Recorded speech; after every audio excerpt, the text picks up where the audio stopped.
Hi, I'm Chris Mattson, the Faculty Director of the Design Exploration Research Group at Brigham Young University.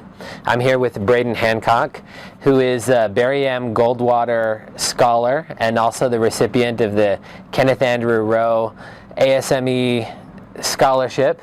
And he's going to take us through a new method, a new multi-objective optimization method that we recently published in Structural and Multidisciplinary Optimization. Braden. Most design scenarios have multiple objectives that conflict with each other. In these scenarios, the designer often explores the design objective space of the problem, like the one shown here in blue, where each point represents a unique design.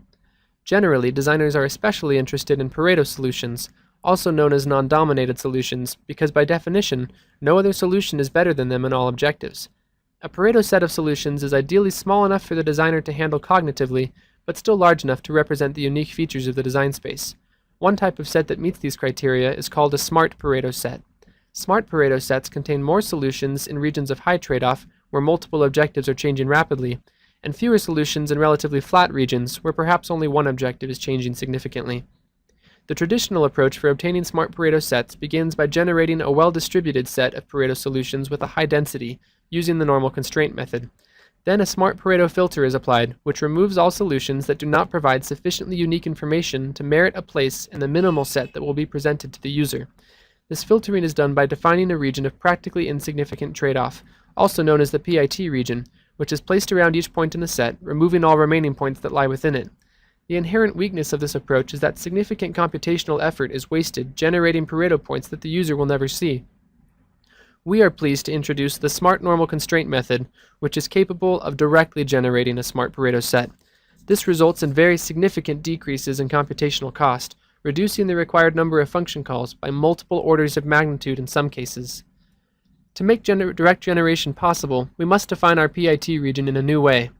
We have created a scalar measurement known as the smart distance between points, which takes into account both Euclidean distance and direction, so that points in directions in high trade-off can be treated differently than points in directions of low trade-off.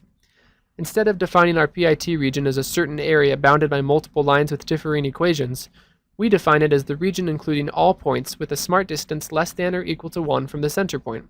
This makes a shape called a Lemay curve in 2D or a hyperlemay curve in ND. The smart distance is calculated using user-provided values for a sub I, which represent the length of the arms of the Lemay curve for each objective direction, and p, which corresponds to the tightness of the curve. Smart distance, s, is simply equal to the p-norm of the diagonal matrix A and the Euclidean distance between points, d, where a takes as input the user-provided values of lowercase a for each objective. The equation for calculating a p-norm is given here as equation 3 for reference. Here are 4 example points and their respective smart distances to the center point.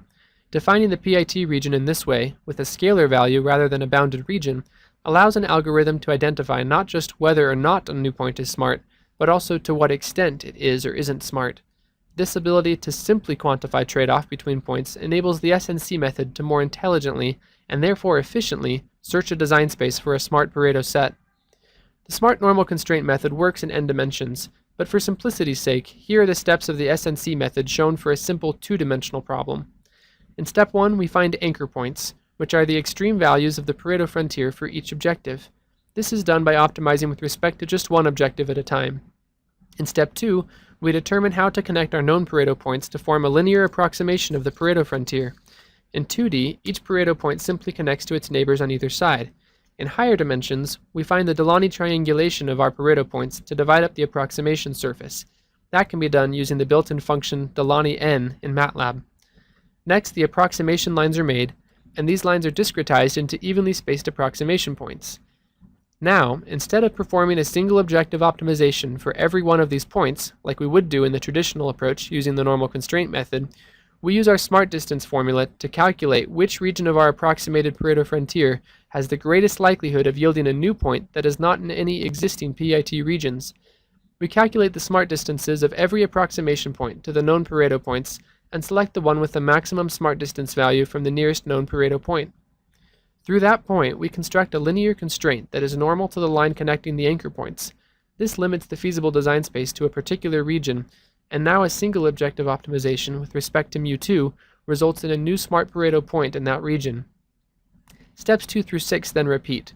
New connectivity is found, new approximation lines and points are created, smart distances are calculated once more, and another single objective optimization is performed.